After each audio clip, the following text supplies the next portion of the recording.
अस्सलाम वालेकुम। एक स्टेटमेंट आज शादाब खान की आई पाकिस्तान और नामीबिया के मैच के बाद, और ये बड़ी अफसोसनाक स्टेटमेंट इस लिहाज से कि मैं उम्मीद नहीं कर रहा था कि शादाब खान इस तरीके से रिस्पॉन्ड करेंगे। आप जानते हैं शाहिद अफरीदी ने पाकिस्तान और इंडिया के मैच में जब पाकिस्तान को शिकस्त हुई तो उसके बाद उन्होंने कुछ टीवी चैनल पे इस तरह की बातें की कि शाहीन अफरीदी को, शादाब खान को और बाबर आजम को पाकिस्तान को ड्रॉप कर देना चाहिए। इन सीनियर प्लेयर्स को इतने चांसेस मिले हैं लेकिन ये पाकिस्तान के लिए कुछ डिलीवर कर नहीं पाए। तो अब वक्त आ गया है कि पाकिस्तान नौजवान प्लेयर्स को चांस दे, शायद वो परफॉर्म कर जाए। ये उनकी स्टेटमेंट थी जो कि इंडिया मैच के बाद आई, और उस टाइम पे शाहिद अफरीदी के अलावा मोहम्मद यूसुफ ने और तकरीबन हर एक्स क्रिकेटर ने, चाहे शोएब अख्तर हो, कामरान अकमल हो, इस तरह की स्टेटमेंट दी। आज जब पाकिस्तान नामीबिया से मैच जीता और उसके बाद शादाब खान ने जब मीडिया इंटरेक्शन की तो उसमें उस मीडिया इंटरेक्शन में उनसे यही बात पूछी गई कि शाहिद अफरीदी ने और कुछ और एक्स पाकिस्तानी क्रिकेटर्स ने इस तरह की बात की है कि आपको ड्रॉप कर देना चाहिए, तो आप लोगों पे बहुत क्रिटिसिज्म हो रहा है, तो आप इसके ऊपर क्या कहना चाहते हो।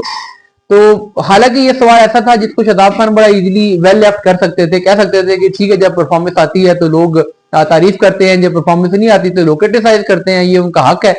हम उनको रिप्रेजेंट कर रहे हैं तो ठीक है, गुस्सा करना बनता है जब हमसे परफॉर्म नहीं होगा। आगे जाके हम जब जीतेंगे तो बड़ी तारीफ भी होगी। ये बड़ा एक अच्छा डिसेंट जॉब हो सकता था, कॉमन सेंस का जॉब हो सकता था। लेकिन शादाब खान ने वहां पे क्या किया कि उन्होंने उल्टा जो क्रिटिसाइज करने वाले हैं उन पर ही क्रिटिसिज्म शुरू कर दिया और उनको एक दायरे में खड़ा कर लिया। वो कहते हैं कि वो काम जो उनसे नहीं हो सका वो हमने किया है, और उन लोगों से परफॉर्म नहीं हुआ तो हम लोग आए हैं, उनसे डिलीवर नहीं हुआ तो हमें चांस दिया गया। वो कहते हैं कि इंडिया को पाकिस्तान ने कभी हिस्ट्री में हराया ही नहीं था।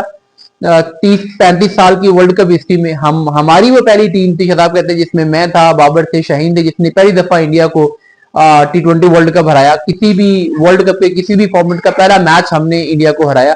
इससे पहले ये लोग इतने सालों से खेल रहे थे, इनसे क्या हुआ। तो एक मैच को, पर्टिकुलर एक मैच को पिक एंड चूज करके अगर देखा जाए तो उनसे फिर ये सवाल होना चाहिए कि वो अगर शाहिद अफरीदी को क्रिटिसाइज कर रहे हैं तो शाहिद अफरीदी ने पाकिस्तान के लिए T20 वर्ल्ड कप जीता हुआ है। उसके फाइनल में वो मैन ऑफ द मैच थे, उसके सेमीफाइनल में वो मैन ऑफ द मैच थे। एक आईसीसी टूर्नामेंट का फाइनल शाहिद अफरीदी जब खेले थे और उसमें वो प्लेयर ऑफ द टूर्नामेंट थे। शादाब खान ने पाकिस्तान को कितने आईसीसी टूर्नामेंट जितवाए हैं? या शादाब खान चैंपियंस ट्रॉफी 2017 की टीम का पार्ट तो थे, लेकिन उसमें शादाब खान की कंट्रीब्यूशन बड़ी माइनर सी कंट्रीब्यूशन थी, कोई मेजर कंट्रीब्यूशन उसमें उनकी नहीं थी। लेकिन जो लोग क्रिटिसाइज कर रहे हैं, जैसे मोहम्मद आमिर क्रिटिसाइज कर रहे हैं, तो उन्होंने 2009 का T20 वर्ल्ड कप जितवाया। उन्होंने 2017 की चैंपियंस ट्रॉफी में एक्टिवली परफॉर्म करके फाइनल उन्होंने वन साइडेड कर दिया था अपने बॉलिंग स्पेल के जरिए से। शाहिद अफरीदी की अगर बात है तो ये लोग तो हैं, इन्होंने तो परफॉर्म किया हुआ है। और अगर इंडिया से एक आप T20 वर्ल्ड कप के एक मैच की बात कर रहे हो तो ओवरऑल इंडिया से आप लोगों का रिकॉर्ड क्या है? शादाब खान ने जितने मैचेस खेले हैं, जब से शादाब, बाबर, शाहीन आए हैं, तो पाकिस्तान इंडिया से जितने मैचेस खेले फिर पाकिस्तान कितने मैचेस जीता है, ये परसेंटेज निकाल लें। और उससे पहले वाली जो पाकिस्तान टीम थी उसने इंडिया से जो मैचेस खेले थे ओवरऑल उसमें वो कितने मैचेस जीते थे उसकी परसेंटेज निकाल लें। पाकिस्तान का इंडिया से रिकॉर्ड इस टीम के आने से पहले 60% तकरीबन विन रेशियो थी पाकिस्तान की, 40% लूजिंग रेशियो थी। अब पाकिस्तान की पिछले 5-7 साल में क्या रेशियो चल रही है? पाकिस्तान की 80% लूजिंग रेशियो है, या 20% भी विनिंग रेशियो नहीं होगी। तो आप जब खुद एक शीशे के घर में रह रहे हैं तो दूसरे में पत्थर क्यों फेंक रहे हैं? आप खेल रहे हो, आपकी रिस्पॉन्सिबिलिटी है खेलना।